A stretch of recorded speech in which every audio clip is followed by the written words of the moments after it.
성령 해방제가 뭐냐라고 물어봤습니다.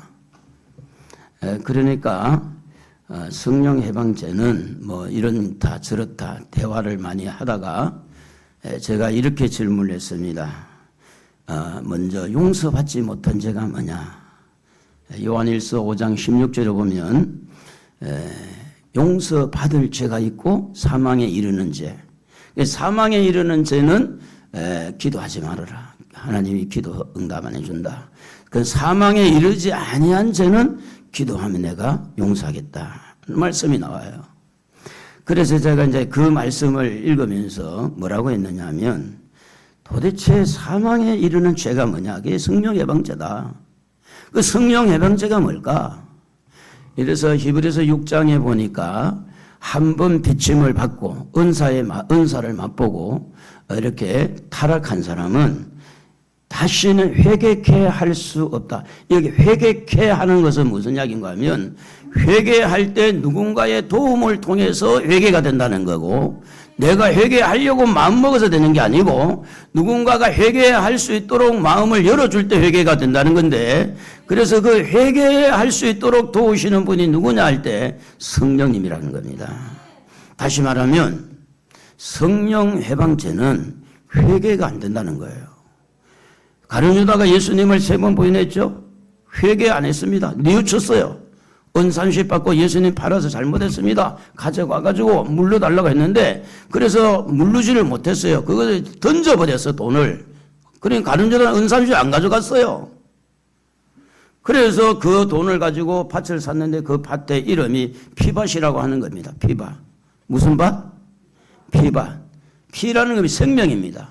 예수의 생명을 이렇게 그렇게 팔아서 이렇게 산 밭을 피밭이라고 그랬어요. 오늘 여러분은 어떻습니까? 정말 하나님 앞에 회개가 되고 있습니까? 여러분 진정한 회개가 있는 사람은 성령님과 함께한 스토리가 만들어져요. 근데 회개가 안 일어나고 교만한 사람은 아이고 내가 설교해서 저 목사보다 더 잘하겠다. 여러분 성령 받은 사람은 그렇게 생각 안 합니다. 저 이렇게 목회하면 잘할 거고 저렇게 하면 잘할 텐데 어디서 그 나왔느냐 하면 지가 목사보다 더 낫다는 거야. 교만한 거예요. 교만. 여러분 회개한 사람은 그런 생각을 안 합니다. 회개하는 사람은요 겸손해지게 되어 있어요. 그래서 진짜 성령과 함께하는 스토리가 만들어지려면요 어디부터 시작이 돼야 되느냐? 회개부터 시작이 돼야 돼요.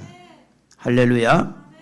우리가 예수를 믿고 회개하고 예수를 영접하고 이렇게 신앙생활 할 때 성령을 떠나서는 살아갈 수가 없어요. 그래서 지금까지 살아온 것이 성령님과 함께 살아온 스토리예요. 앞으로도 천국 가는 그날까지 성령님과 함께한 스토리가 만들어질 거예요.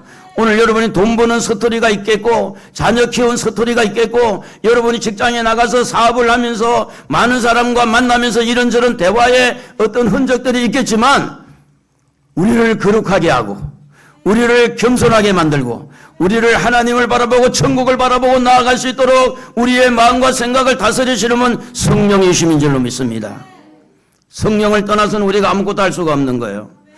교회 생활을 하겠죠.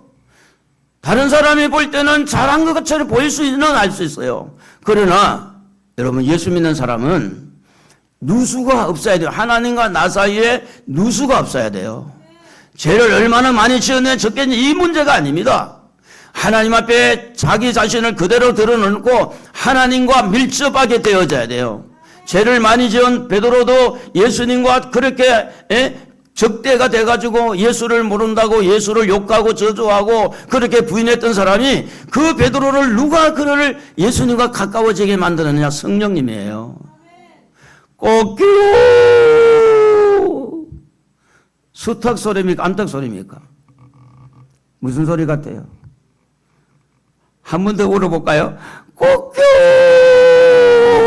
뭐 수탉 소리요? 암탉 소리요? 목사님 소리예요.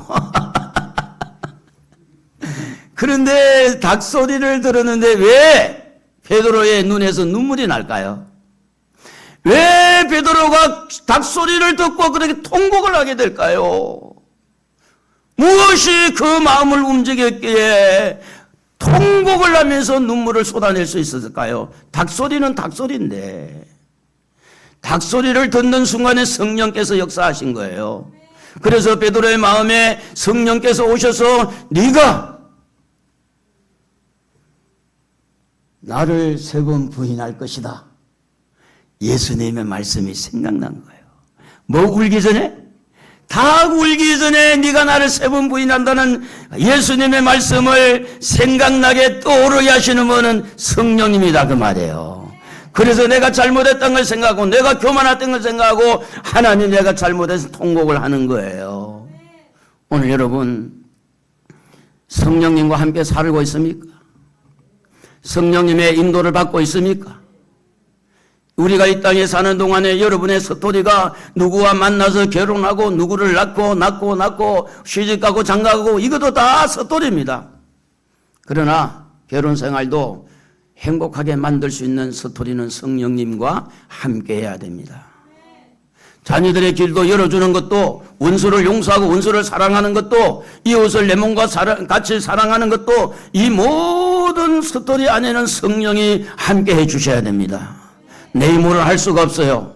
성령이 내 마음을 움직여야, 내 마음은 너무 강팍하고, 내 마음은 너무너무 이기적이고, 내 마음은 너무 교만할 수 있고, 나는 너무나 사람이기 때문에 이렇게 나는 용서할 수 없는 그런 상황에도 성령님이 스토리를 만들어가는 거예요. 기도해라. 용서해라. 하나님께서 성령을 통해서 오늘 여기까지 우리를 오게 하신 이 스토리는 오늘 여러분에게 또 저에게 또 우리 앞으로 우리가 살아갈 삶의 우리 현장에서 성령께서 여러분과 함께 해 주셔야 됩니다. 그러므로 신앙생활 할 때 제일 첫 번째는 뭐냐면 회개 운동이래요. 회개. 그래서 예수님이 하시는 말씀이 뭐라고 했느냐? 회개하라 천국에 가까웠다 그랬습니다. 여러분 전도할 때도요 성령이 함께 해야 돼요. 내 힘으로 전도하려고 하니까 안 되는 거예요. 성령이 역사해야 됩니다.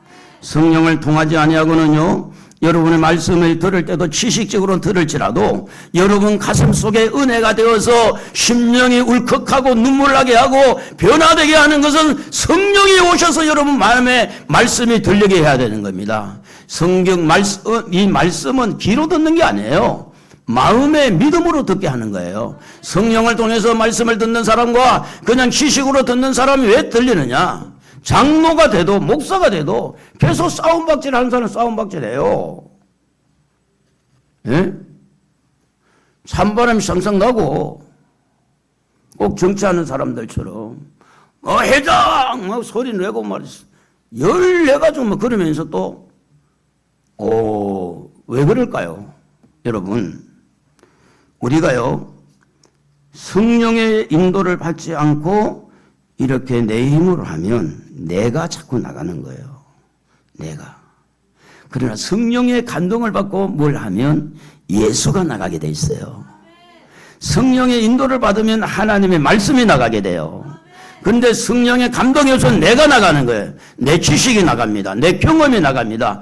내가 지금 말 잘하는 이론과 이렇게 조리 있게 하는 이런 말들이 내 말이 나가는 거예요. 그러나 성령의 감동을 받으면 내 말이 나간 게 아니고 예수가 나가는 거예요.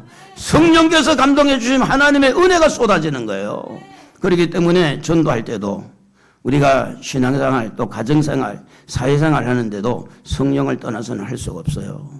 우리가 착각을 하는데 내 힘으로 해서 돈을 잘 벌었다고 내가 이렇게 하니까 성공했다고 내가 이렇게 하니까 내가 모든 주어는 여러분 주신 이도 하나님입니다.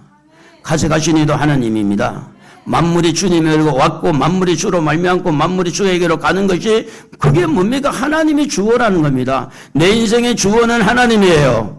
여러분을 살게 하고 죽게 하는 분도 하나님이에요. 그렇기 때문에 하나님이 주어가 되도록 만드시는 분이 누구냐면 바로 성령님이라는 겁니다.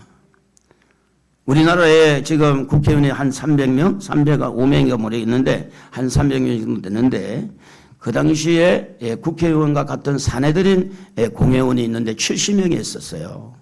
그 중에 회원 중에 하나가 니고데라는 사람이 이렇게 공회원으로 들어있었습니다.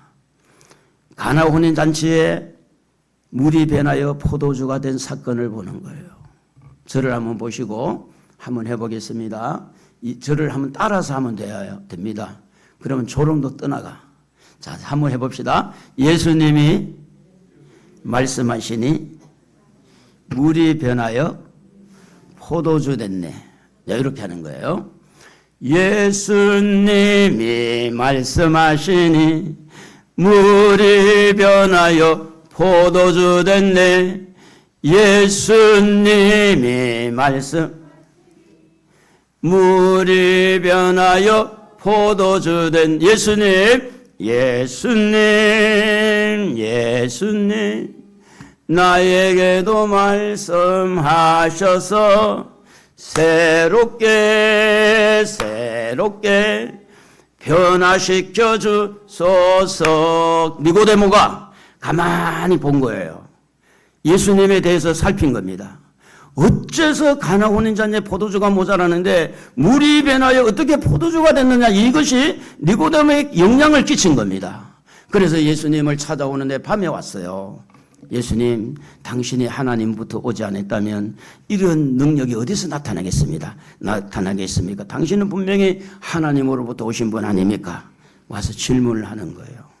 그때 여러분, 이 질문을 할 때도 이미 니고데모에게 성령께서 포도주가 되어진 이 사건을 놓고 감동을 받게 하는 것도 어떤 면에 보면 성령께서 니고데모 마음에 역사했다고 우리는 볼 수도 있어요. 그래서 예수님이 하시는 말씀이 물과 성령으로 거듭나지 아니하면 네가 하나님 나라를 볼 수 없다고 하는 뜬금없는 말을 하는 거예요. 어떻게 보면 바둑을 두는 사람이 두수 세수 앞을 내다보고 하는 것처럼 이 니고데모가 이렇게 고민하고 이렇게 왔지만 너 니고데모 하늘나라 가고 싶거든 거듭나야 된다, 이렇게 예수님 말씀하는 거예요. 바둑을 잘 둔 사람은 9수까지 내다본다 그런 말도 있잖아요. 예수님은 미리 니고데모의 미래를 내다본 겁니다. 그래서 이 니고데모가 이렇게 성경에 보면 3번 나타나는데 첫 번째는 예수님을 찾아온 사건입니다. 물과 성령으로 거듭나야 하나님의 나라에 들어간다는 이 말씀을 듣게 된 것이 첫 번째 방문이었어요. 두 번째 방문이 어디였느냐면 이제 예수님을 왜 안 잡아오느냐, 대제사장들이 예수님 잡아와! 왜 안 잡아와! 이렇게 말할 때 이 산헤드린 공회인 니고데모가 요한복음 7장 50절에 보면 이렇게 말합니다. 그 중에 한 사람 곧 전에 예수께 왔던 니고데모가 그들에게 말하되 우리의 율법은 사람의 말을 듣고 그 행한 것을 알기 전에 심판하느냐. 그들이 대답하여 이르되 너도 갈릴리에서 왔느냐. 찾아보라, 갈릴리에서는 선지자가 나지 못하느니라 하였더라는 말씀을 합니다. 왜 예수님이 잘못한 것도 없는데 왜 잡아오라고 하느냐? 에? 그렇게 말할 때 이 사람들이 뭐라고 말합니까? 너도 갈릴리 사람이냐? 너도 영향을 받았니? 너도 그 지방의 사람이니? 이 말은 니고데모가 바른 말을 할 때 이미 니고데모는 예수님 말씀을 듣고 영향을 받았는데 그 영향을 받았다면 니고데모에게 어떤 역사가 일어났겠느냐? 성령 하나님이 그의 마음을 이렇게 움직이지 않았겠느냐? 세 번째 나오는 니고데모의 이 부분은 십자가에 달려 죽으신 예수님의 시체를 놓고 쓰임을 받게 됩니다. 아리마대 요셉이라는 사람은 무덤을 제공을 하고 그리고 이제 그 성령의 인도를 받고 용기를 낸 니고데모가 아리마대 요셉이 빌라도에게 가서 시체를 달라고 합니다. 그 시체를 달라고 하는 그 용기, 또 시체에 바를 수 있는 그런 향품을 준비해서 로마의 그 군인들 또 대제사장들 그 위기 앞에 당당하게 나갈 수 있었던 것은 바로 이렇게 성령의 역사가 아니겠느냐. 그래 우리 한번 읽어볼까요? 38절에서 40절까지 한번 읽어봅시다. 아리마대 요셉, 사람 요셉은 예수의 제자이냐. 유대인이 두려워 그것을 숨기더니 이후에 빌라도에게 예수의 시체를 가져가기를 구하며 빌라도가 허락하는지라. 이에 가서 예수의 시체를 가져가니라. 일찍이 예수께 밤에 찾아왔던 니고데모도 몰약과 침향 섞은 것을 100리터라쯤 가지고 온지라. 이에 예수의 시체를 가져다가 유대인의 장례의 법대로 그 향품과 함께 세마포에 쌌더라. 성령의 인도를 통해서 예수님의 말씀에 영향을 받고 예수님의 시체에 대해서 바를 향품을 가지고 그 어떤 위기 속에 뚫고 나가서 용기 있게 이렇게 행동할 수 있었던 것은 뭔가 이 니고데모라는 사람이 사회적으로 지위가 높잖아요. 국회의원 정도 되면 살기도 괜찮잖아요. 그런 지식도 있잖아요. 예수님이 하시는 너는 유대인 선생으로서 이것도 모르느냐 이렇게 말한 것처럼 유대인의 선생입니다. 그런데 이런 영향을 받았기 때문에 예수님의 시체에 바를 향품을 가지고 나올 수가 있었다는 겁니다. 여러분, 성령의 감동을 받은 스토리가 있는 사람들은 어떤 그런 코로나라고는 위기 속에서도 예배를 끝이지 않고, 여러분 여러 가지 지금 보세요. 뭐 길거리에도 이 미디어를 보고, 전철을 타도 미디어를 보고, 집에 가서 스크린을 보고, 온갖 것들이 오늘 우리를 세상 쪽으로 관심을 쏟아내게 하고 돈 버는데 마음을 쏟아내게 한다 할지라도, 오늘 스토리가 성령님과 함께한 스토리가 있는 사람들은 미디어를 통해서도 세상에 나가서 돈을 벌더라도 항상 성령님과 함께 동행하는 줄로 믿습니다. 이게 위기입니다. 위기. 미디어의 위기. 예? 한 번도 우리의 머리를 식히지 않고 돈 버는데 머리를 짜내는 그 위기. 누구를 만나서 장사를 할까? 누구를 만나가지고 돈을 벌까? 어떻게 하면 돈을 많이 모을까? 우리의 머릿속에 빠개질 정도로 돈에 대한 생각이 가득 차 있고, 이 사람 때문에 상처받고 저 사람 때문에 상처받았다고 하는 이런 생각들이 머리가 빠질도록 이렇게 되었을 때 그 속에 어떻게 성령이 역사하겠느냐라고 말할 수 있지만, 그러나 여러분, 오늘도 여러분 복잡한 세상을 살다가 여기까지 온 것만 해도 성령님이 여러분과 함께 하신 줄로 믿습니다. 말이라도 해봅시다. 하나님은, 성령님은 나와 함께 하신다. 네. 성령님은 나와 함께 하신다. 여러분, 세상에서 가장 좋은 선생님은 성령님이십니다. 그리고 성령님과 함께한 스토리가 있는 사람이 가장 행복한 사람입니다. 그런 마음을 가지고 두 손을 한번 들고 도와주세요 한번 불러보겠습니다. 도와주세요, 도와주세요, 성령님 도와주세요, 주님 주여 도와주세요, 도와주세요,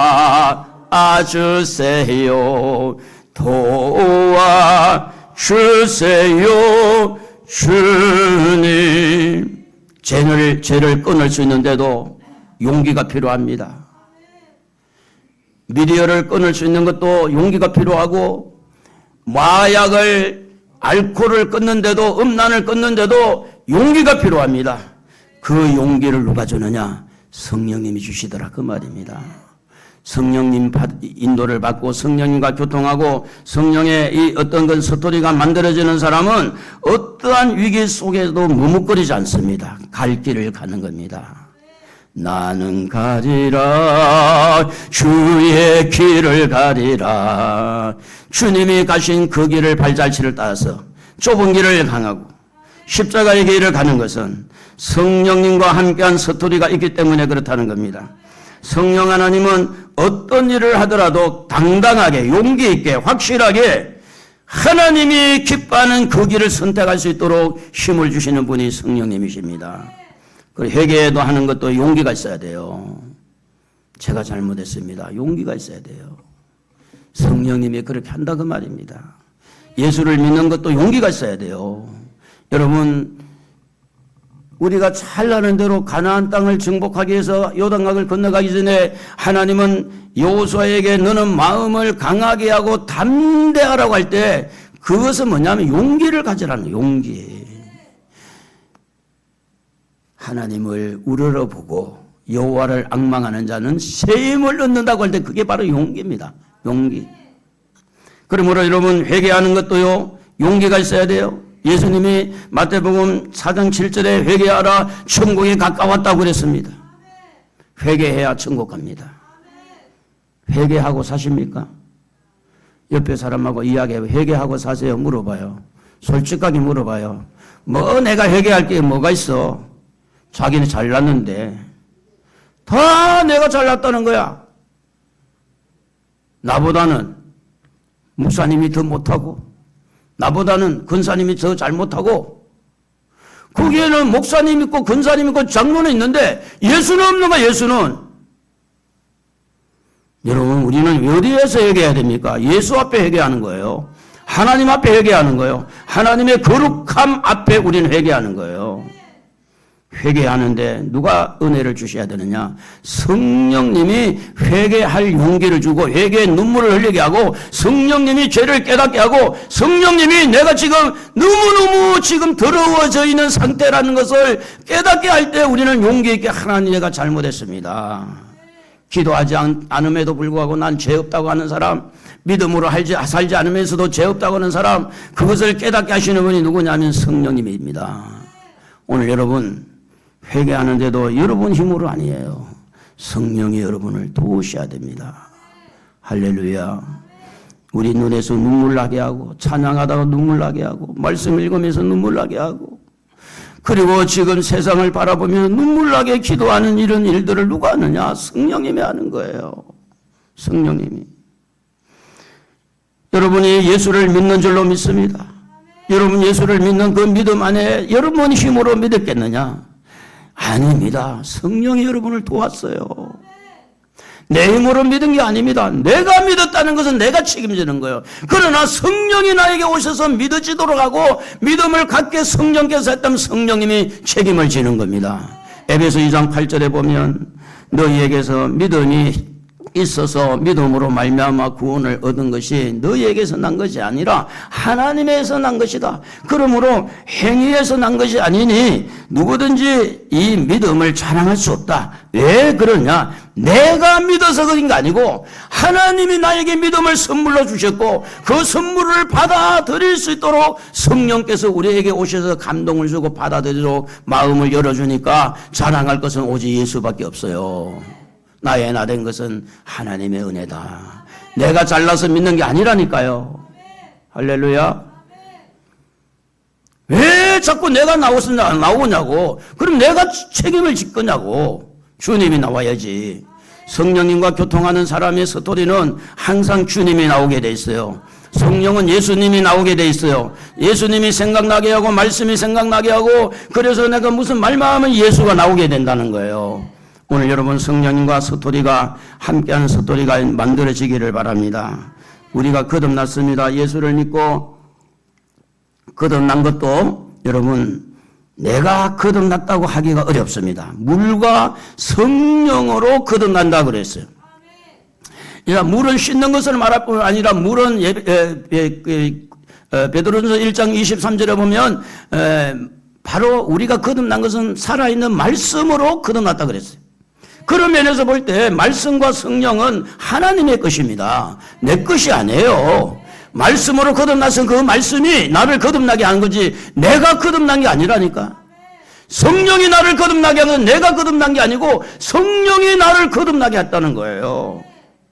그러므로 여러분 거듭남에도 회개하는 것도 믿어지는 것도 모두가 성령이 오셔서 우리를 이렇게 했기 때문에 지금 여러분이 예수를 믿는 것은 성령님과 함께한 스토리가 여러분에게 있는데 우리는 그것을 기억하지 아니하고 내가 잘한 것처럼 잘난 것처럼 착각하고 살 수 있다는 겁니다. 여기까지 온 것도 하나님의 은혜잖아요.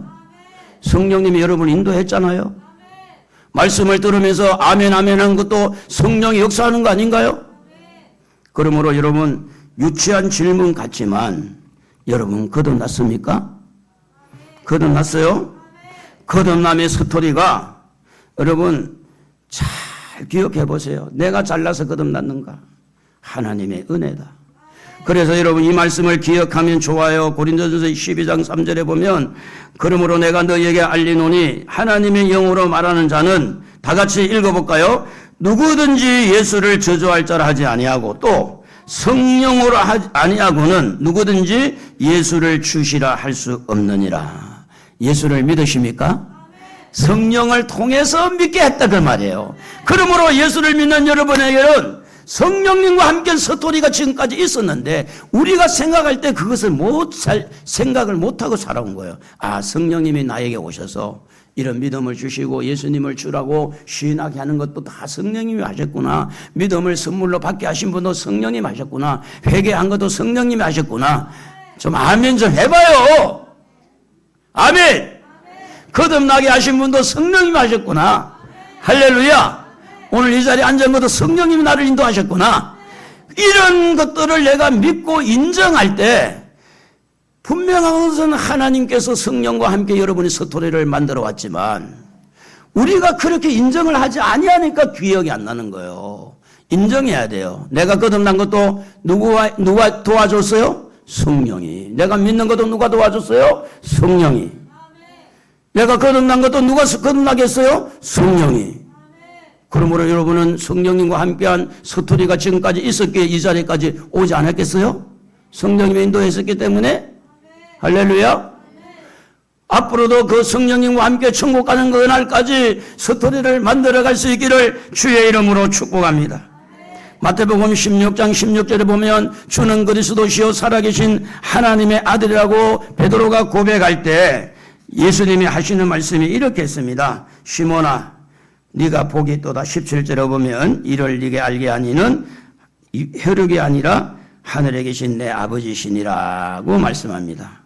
여러분 성령으로 거듭났기 때문에 성령의 인도를 받았기 때문에 예수를 믿는 거죠. 그리스도라고. 그리스도로 믿는다고 그랬잖아요. 그런데 22절에 보면 베드로가 예수님을 붙들고 십자가에 죽지 말라고 합니다. 그때 23절에 보면 사탄아 내 뒤로 물러가라. 금방 성령을 받았어. 성령으로 이렇게 인도해서 주는 그리스도라고 했는데 금방 사탄이 그 속에 들어가서 예수님의 십자가를 방해하는 것은 무슨 이야기일까? 아무리 거듭난 성도도 여러분 성령 충만 받아야 됩니다. 왜 우리가 실수를 하고 왜 이렇게 죄를 짓게 되느냐? 성령 충만하지 않기 때문에 마귀에게 틈을 줘서 그렇지 예수를 안 믿어서 그런 건 아니라니까. 착각하지 마세요. 내가 믿음이 없어서 그런 게 아니라니까. 믿음이 있어요.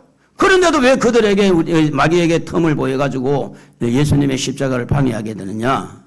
베드로가 그 당시에 성령으로 예수를 주라고 시인하겠지만 순간적으로 사탄은 또 역사할 수 있다는 거예요.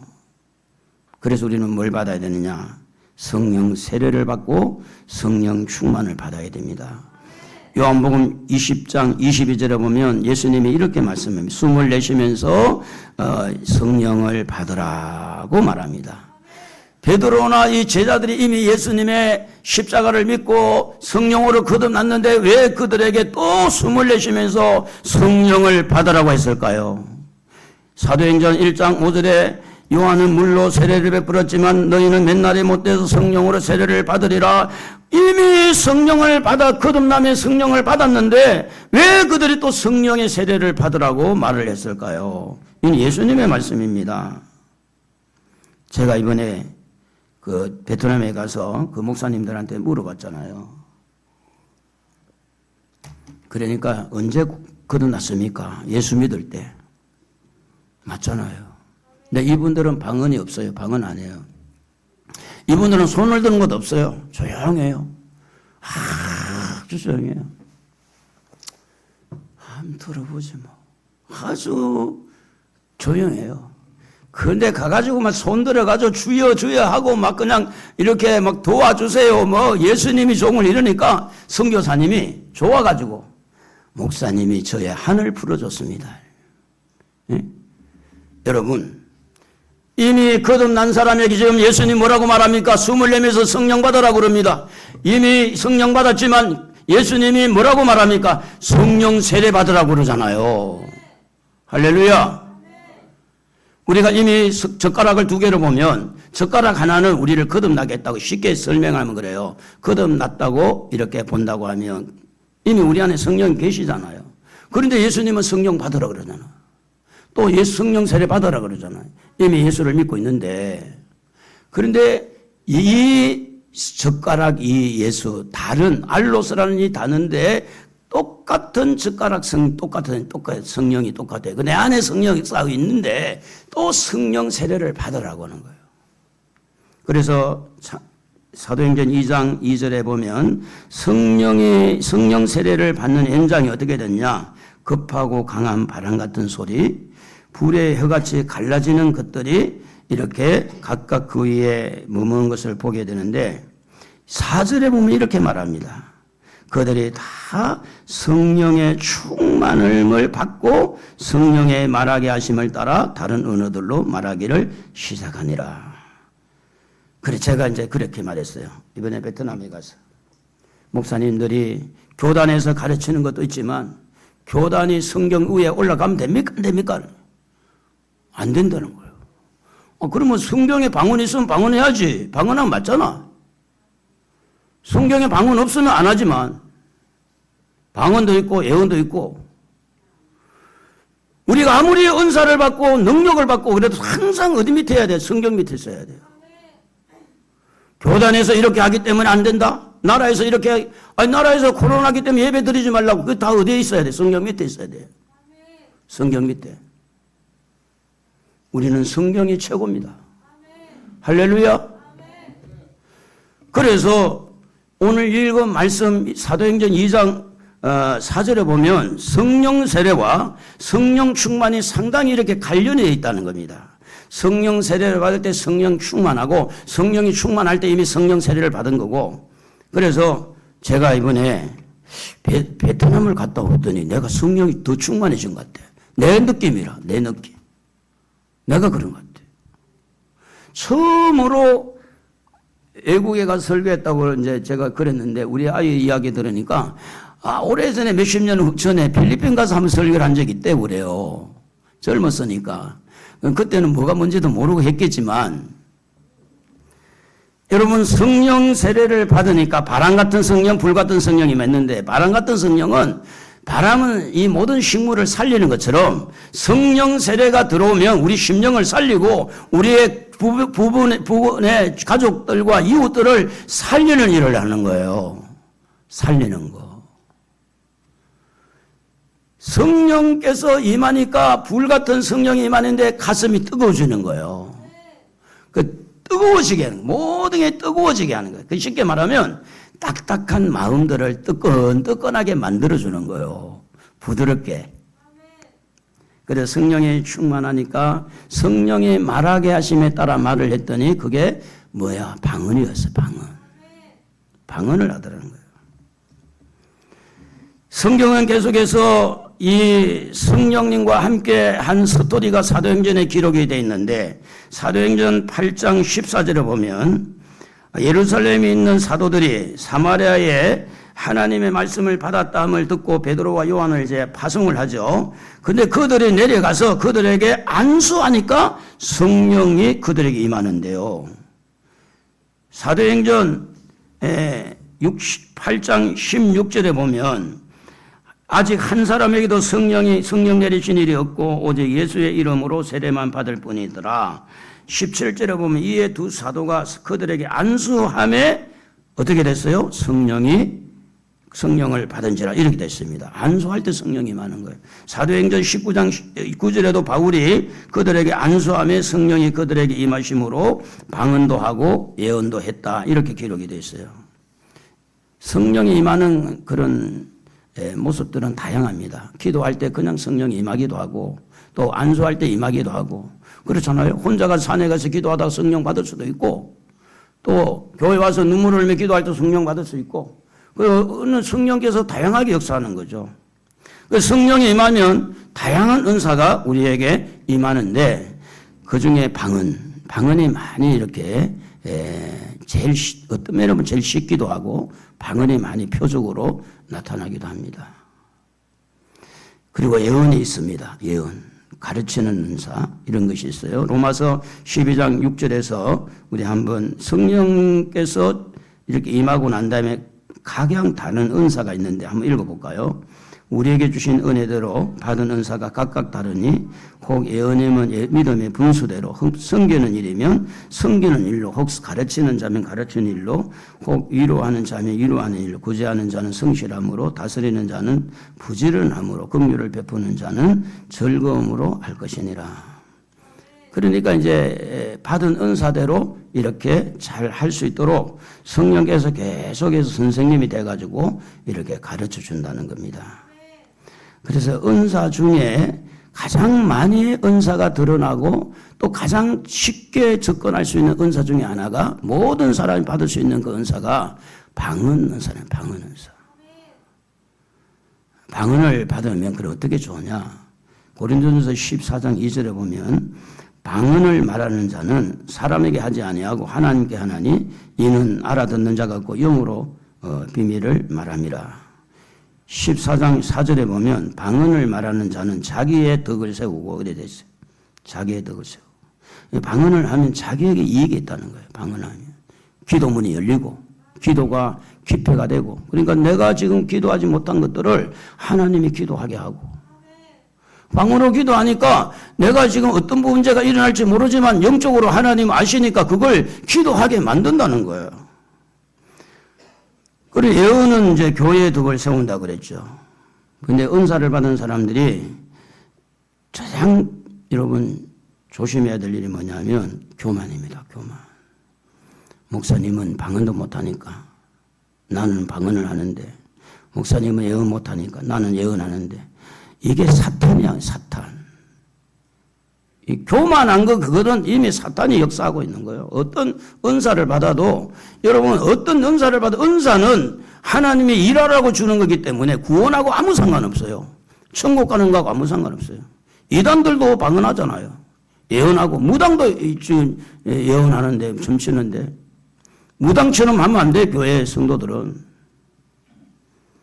그래서 고린도전서 12장 28절에 보면 이런 질서를 세우기 위해서 첫째, 둘째가 나오는데 첫째는 사도, 둘째는 선지자, 셋째는 교사, 그리고 다음에 능력 행하는 자, 그 다음 병 고치는 은사, 그 다음은 서로 돕는 것과 다스리는 것과 그 각종 방언을 말하는 것이다.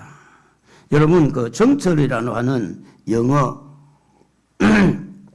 유명한 그 영어 그 강사가 있잖아요. 지금 뭐 극동방송이나 이렇게 기독교 영어서에 나오기도 하는데 정철. 영어 하면 정철에도 유명하잖아요. 이분이 이제 산에 올라가서 막 기도하는데 자기도 모르는 말을 하더래. 처음에는 자기가 들어봐도 중국 말을 같더래. 중국말. 그 다음에 또 일본 말을 하는 것 같고 그 다음에 자기가 그래요. 러시아 말을 한 것 같고 그래가지고 유럽 말을 하고 뭐 이래가지고 자기도 모르는 말이 두두두두 나오는데 전 세계를 한 바퀴 돌았다고 그래. 그분 간증을 들어보니까 지금은 이제 이 기독교 안에 영어로 이렇게 요한복음을 뭐 가르치기도 하고 아주 큰 일을 하고 있는 분인데 이런 분들이 지식이 없어서 예수 믿겠어요? 이런 분들이 돈이 없어서 예수 믿겠어요? 큰아들인가 둘째 아들이 예수를 먼저 믿고 아버지를 위해서 기도하니까 성령께서 그 아버지를 녹여가지고 지금은 이런 세상의 정철 영어가 아니라 성경 가지고 정철 그 식으로 이제 풀어가는 그런 모습을 보게 됩니다. 자, 방언하는 사람은 방언 통역하기를 위해서 기도해야 된다. 14장 고린도전서 14장 13절에 보면 통역을 방언하는 사람은 통역의 은사를 받으면 통역이 바로 예언이 되기도 하죠. 그래서 방언을 하는 사람은 14절에 보면 내가 만일 방언으로 기도하면 나의 영이 기도하거니와 나의 마음의 열매를 맺지 못한다. 자기가 깨닫지 못한다는 거죠.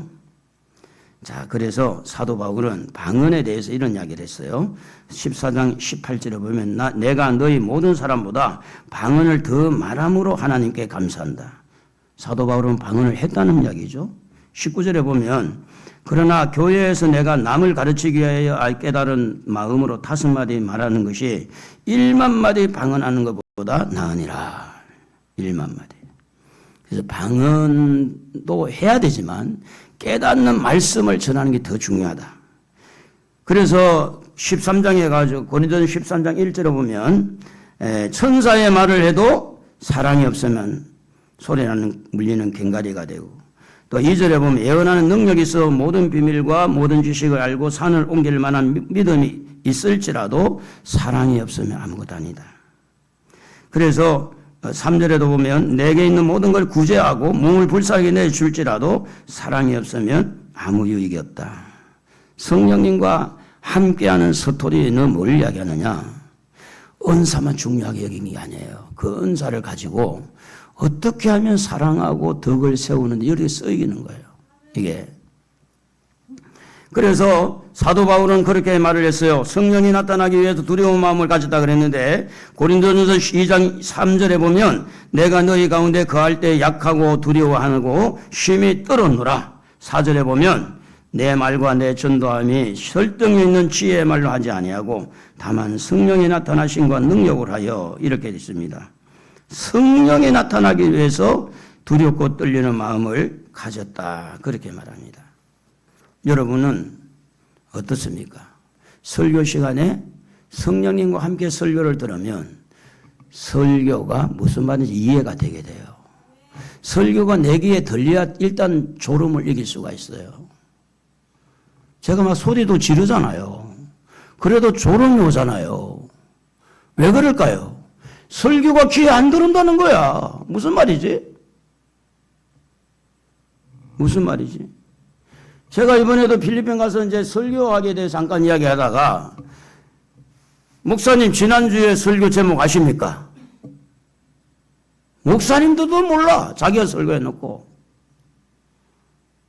그 나중에는 잊어먹으라고 말은 하긴 했지만 지난주에 설교가 뭐냐?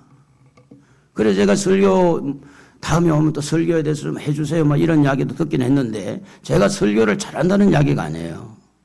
저도 설교 공부를 했잖아요. 몇백만 원, 670만 원을 내고 설교 공부도 또 했죠. 졸업하고 별도로. 지금 설교 별거 아닌데 설교 기납적인 설교 배우는데 1,500만 원 주고 공부하는 사람 많아요. 목사님들이. 중요한 건 아무리 설교를 배워도 성도들의 귀에 설교가 안 들어가면 아무것도 아니다. 그 말은 뭐냐? 설교를 하는 사람도 성령의 인도를 받아야 되고 설교를 듣는 사람도 성령님의 인도를 받아야 되고 할렐루야. 성령 안에서 커뮤니티가 돼야 된다는. 성령 안에서. 성령 안에서 우리가 교제가 되고 연합이 될 때 하나님의 말씀이 들린다는 겁니다. 그래서 여러분 사도행전 1장 14절에 보면 여자들과 예수의 어머니 마리아와 예수의 아우들과 더불어 마음을 같이하여 오로지 뭐 했다고 그래요? 기도에 힘을 썼다고 하는 겁니다. 120명이 모여가지고 기도를 하는데 그때 성령이 첫 번째 임한 거예요. 예수님 성천하시고 나서 첫 번째 임한 거예요. 성령이 그때부터 사도행전을 써내려가는 거예요. 성령의 스토리가 베드로와 요한을 중심해서 스데반을 중심해서 사도 바울을 중심해서 사도행전은 성령의 스토리니까. 그래서 성령께서 어떻게 역사했는가를 쭉 기록한 것이 사도행전입니다. 그래서 여러분 이 성령의 스토리를 가지고 성령 세례를 받고 성령의 충만을 받은 사람들의 대답이 뭐냐? 똑같아요. 그게 뭐냐면 사도행전 14장 13절에 보면 베드로와 요한이 담대하게 말했다 이렇게 나와요. 담대하게. 본래 학문 없는 그런 사람인 줄 알았는데 담대해졌다 이렇게 합니다. 그리고 또 하나는 4장 19절에 보면 하나님 앞에서 너희 말 듣는 것이 하나님의 말씀 듣는 것보다 옳은가 판단하라. 하나님 편에서 담대해졌다는 거예요. 성령의 충만을 받은 사람, 성령의 세례를 받은 사람은 어떤 경우에도 사람과 타협하지 아니하고 하나님 편에 서려고 하는 거예요. 하나님 편에. 그래서 사도 바울도 똑같아요. 갈라디아 1장에 보면 사람들을 기쁘게 하려 하나님을 기쁘게 하려 이렇게 돼 있어요. 하나님을. 오늘 여러분 앞으로 이제 금년에 이제 다 이제 금년도 지나가고 새해가 다 오고 있는데 우리가 성령을 따라 지금까지 살아왔고 앞으로도 성령을 따라 살 텐데 성령이 여러분이 오셔야 회개의 문도 열고 믿음도 견고하게 만들어지고 거듭남의 문제도 해결되게 하고 그리고 성령이 여러분이 오셔야 여러분을 담대하게 만들고 성령님과 손잡고 여러분 동행하는 시간들이 되어서 편지를 쓸 때에 성령님이 이렇게 했습니다. 그런 스토리가 나와야 돼요. 그런 스토리가 나오기 위해서 기도해야 되죠. 기도하지 않으면 성령이 충만하게 임할 수가 없습니다. 그래서 이 시간이 좀 갔지만 우리 한번 주님을 향해서 도와주세요. 우리 한번 부르고 한번 기도하는 시간을 갖도록 하겠습니다. 손을 한번 드시고 도와주세요. 도와주세요. 도와주세요. 성령을 받기 위해서 도와달라고. 도와주세요. 주님 도와주세요. 도와주세요. 도와주세요. 주여 부르고 기도합니다.